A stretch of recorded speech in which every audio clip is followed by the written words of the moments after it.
ଅଗନାୟକନି ବନସ୍ତରେ ଏକ ଦିନ ତଳର କଥା। ଗୋଟିଏ ଜଙ୍ଗଲରେ ବିଲୁଆ ଆଉ ବାଘ ଦୁଇ ସଙ୍ଗାତ ଥିଲେ।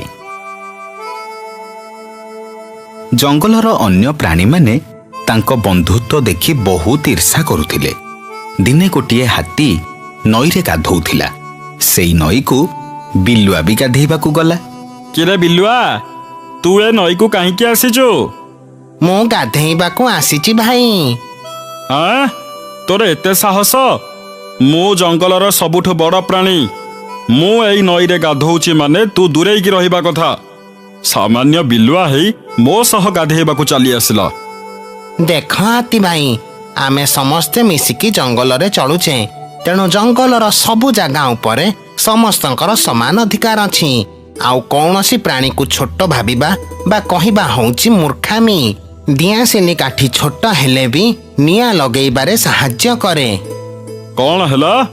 ତୁ ମୋ ସହ ଯୁକ୍ତି କରୁଛୁ?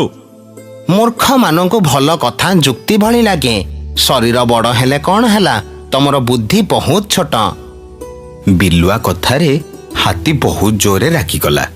ସେ ବିଲୁଆକୁ ଗୋଟାଏ ଶକ୍ତ ଗୋଇଠା ପକେଇଲା ଯେ ବିଲୁଆ ଉଡ଼ିକି ଯାଇ ବହୁତ ଦୂରରେ ପଡ଼ିଲା।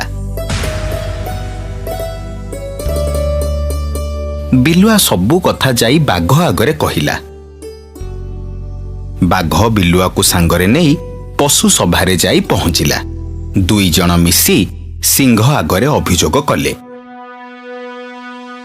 କିରେ ହାତୀ, ଇଏ ଯାହା କହୁଛି ସେସବୁ କ'ଣ ସତ? ମହାରାଜ, ଇଏ ମିଛ କହୁଛି। ମୁଁ ତାକୁ ମୋ ସହ ଗାଧେଇବାକୁ ମନା କଲି ବୋଲି ସେ ମୋ ବୁଦ୍ଧି ଛୋଟ ବୋଲି କହି ମୋତେ ଉପହାସ କଲା। ମହାରାଜ, ଇଏ ମତେ ଆଗ ଛୋଟ ପ୍ରାଣୀ ବୋଲି କହିଲା। ଇଏ ମିଛ କହୁଛି, ଇଏ ମିଛ କହୁଛି ମହାରାଜ। ଇଏ ମିଛ କହୁଛି। ସଭାରେ ଦୁହିଁଙ୍କ ଭିତରେ ବହୁତ ସମୟ ପର୍ଯ୍ୟନ୍ତ ଯୁକ୍ତିତର୍କ ଚାଲିଲା। ବିଲୁଆ ହାତୀ କଥାରେ ରାଗିକି ହାତୀକି ବହୁତ ଜୋରେ କାମୁଡ଼ି ପକେଇଲା। ବିଲୁଆ, ସଭାରେ ତୁ ହାତୀ ଉପରେ ଏମିତି ଆକ୍ରମଣ କରି ସଭାର ମର୍ଯ୍ୟାଦା ଭଙ୍ଗ କରିଛୁ। ସେଥିପାଇଁ ତତେ ଦଣ୍ଡ ମିଳିବ। ହେଲେ ମହାରାଜ, ସେ ମିଛ କହୁଛି।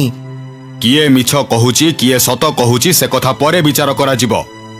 ରାଜସଭାରେ ହାତୀ ଉପରେ ଏମିତି ଆକ୍ରମଣ କରି ତୁ ନିଜେ ନିଜକୁ ଦୋଷୀ ବୋଲି ପ୍ରମାଣିତ କରିଦେଇଛୁ। ହେଲେ ଏଇଟା ଅନ୍ୟାୟ ମହାରାଜ। ରାଜାଙ୍କୁ ତୁ ନ୍ୟାୟ ଅନ୍ୟାୟ ପଢ଼େଇବୁ? ଶୁଣ, କାଲିଠୁ 5 ଦିନ ପର୍ଯ୍ୟନ୍ତ ତୁ ତ ଗୁମ୍ଫାରୁ ବାହାରିବୁନି। ଆଉ ଜଙ୍ଗଲର କୌଣସି ଜିନିଷ ତୁ ବ୍ୟବହାର କରିପାରିବୁନି। ଯଦି କୌଣସି ପ୍ରାଣୀ ବିଲୁଆକୁ ସାହାଯ୍ୟ କରନ୍ତି ବା ତା ସହ କଥା ହୁଅନ୍ତି, ତେବେ ତାଙ୍କୁ ଜଙ୍ଗଲରୁ ସବୁଦିନ ପାଇଁ ତଡ଼ି ଦିଆଯିବ। ବାଘ ଆଉ ବିଲୁଆ ମନ ଦୁଃଖରେ ରାଜସଭାରୁ ଫେରିଲେ। ବନ୍ଧୁ, ତମ ସହ ହେଇଥିବା ଅନ୍ୟାୟ ପାଇଁ ମୁଁ ବହୁତ ଦୁଃଖିତ। ଆମେ ରାଜସଭାକୁ ନ ଯାଇଥିଲେ ତମକୁ ଏ ଦଣ୍ଡ ମିଳିନଥାନ୍ତା। ଛାଡ଼, ତମେ ମନ କଷ୍ଟ କରନି ବନ୍ଧୁ। ଯାହା ହବାର ଥିଲା ହେଲା, ସେସବୁ ଭାବି ଆଉ ଲାଭ ନାହିଁ। ହେଲେ ବନ୍ଧୁ, ତମେ ନ ଖାଇ ପିଇ 5 ଦିନ କେମିତି କାଟିବ? ତମେ ସେ କଥା ଚିନ୍ତା କରନି, ମୁଁ କିଛି ଉପାୟ ନିଶ୍ଚୟ ବାହାର କରିବି। ବାଘ ସେଠୁ ଚାଲିଗଲା। ବିଲୁଆ ଗୁମ୍ଫାରେ ବନ୍ଦୀ ହେଇ ରହିଲା। 2 ଦିନ ବିତିଗଲା। ହଠାତ୍ ଦିନେ ରାତିରେ ପଶୁମାନଙ୍କ ଗୁମ୍ଫାରୁ ଖାଦ୍ୟ ଚୋରି ହେଲା। ମହାରାଜ, ମୋ ଗୁମ୍ଫାରେ ମୁଁ 10ଟା କେନ୍ଦୁ ରଖିଥିଲି। ସକାଳେ ଉଠି ଦେଖିଲା ବେଳକୁ ଆଉ ଗୋଟେ ବି କେନ୍ଦୁ ନାହିଁ। ମହାରାଜ, କାଲି ରାତିରେ ମୁଁ ଆଖୁ ଖାଇବି ବୋଲି ଆଣିଥିଲି। ଖାଇବାକୁ ଗଲା ବେଳକୁ ଦେଖିଲି ମୋ ଆଖୁ କିଏ ନେଇ ଯାଇଛି। ମହାରାଜ, ମୋ ଘରୁ ବିଡାଏ ମୂଳା ଚୋରି ହେଇଛି। ପଶୁମାନେ ଗୁମ୍ଫାରୁ ଯାହା ଯାହା ଚୋରି ହେଇଥିଲା ସବୁ ଯାଇ ସିଂହ ଆଗରେ କହିଲେ। ଏକଥା ଶୁଣି ସିଂହ ବଡ଼ ଚିନ୍ତାରେ ପଡ଼ିଲା। ତମେ ମାନେ ବ୍ୟସ୍ତ ହୁଅନି, ମୁଁ ଆଜି ରାତିରେ ଜଙ୍ଗଲରେ ପହରା ଦେବି। ମୁଁ ବି ଦେଖିବି ଜଙ୍ଗଲରୁ କିଏ ଚୋରି କରୁଛି। ସିଂହ ପହରା ଦବା କଥା ଶୁଣି ପଶୁମାନେ ନିଶ୍ଚିନ୍ତରେ ରାତିରେ ଶୋଇଲେ।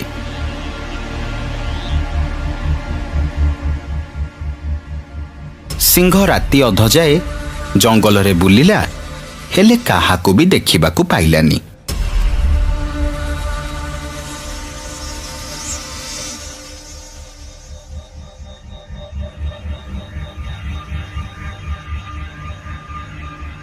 ଚୋର ବୋଧେ ମତେ ଦେଖି ଡରିଗଲା।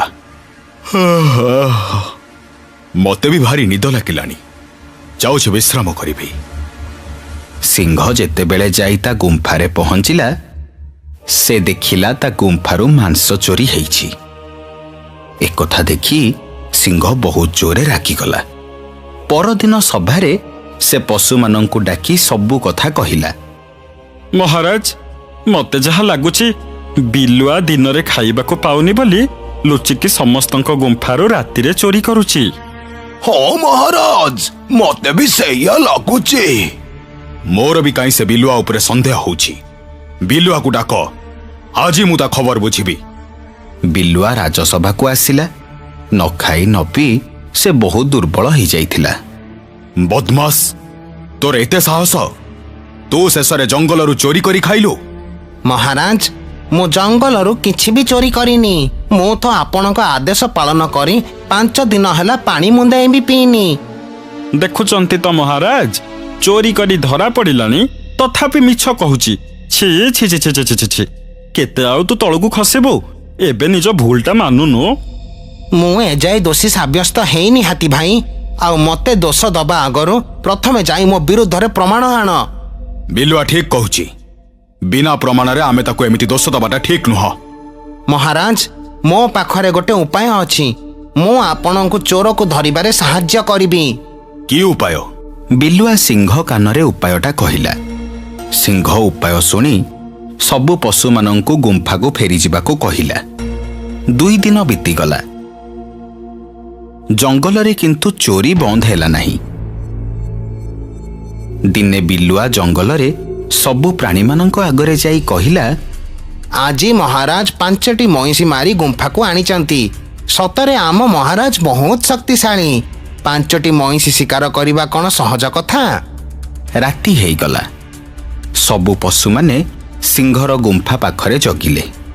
ବିଲୁଆର ଉପାୟ ଅନୁସାରେ ସିଂହ ଯାଇ ଗୁମ୍ଫାରେ ଲୁଚି ବସିଲା। ସେତିକିବେଳେ ହାତୀ ଆଉ ଭାଲୁ ସିଂହ ଗୁମ୍ଫାକୁ ଚୋରି କରିବାକୁ ପଶିଲେ। ହାତୀ ଆଉ ଭାଲୁଙ୍କୁ ଦେଖି ବିଲୁଆ ସାଙ୍ଗେ ସାଙ୍ଗେ ଚିତ୍କାର କଲା। ସିଂହ ହାତୀ ଆଉ ଭାଲୁଙ୍କ ଉପରେ ଆକ୍ରମଣ କଲା ଆଉ 2 ଜଣଙ୍କୁ ଆହତ କରିଦେଲା। ମତେ କ୍ଷମା କରିଦେ ବିଲୁଆ। ମୁଁ ବିନା ଦୋଷରେ ତତେ ବହୁତ କଟୁ କଥା କହିଛି। ତତେ ମୁଁ ଦଣ୍ଡ ଦେଇଛି। ଶୁଣ, ମୁଁ ଆଜି ଘୋଷଣା କରୁଛି, ଆଜିଠୁ ବିଲୁଆ ଜଙ୍ଗଲର ମନ୍ତ୍ରୀ ପଦବୀରେ ନିଯୁକ୍ତ ହେଲା। ଏଥିରୁ ଆମେ କ'ଣ ଶିଖିଲେ? ଅନ୍ୟର ଅମଙ୍ଗଳ ଚିନ୍ତା କଲେ ଆଉ ମନରେ ଅହଙ୍କାର ରଖିଲେ ଆମେ ନିଜେ ନିଜର କ୍ଷତି କରିବା।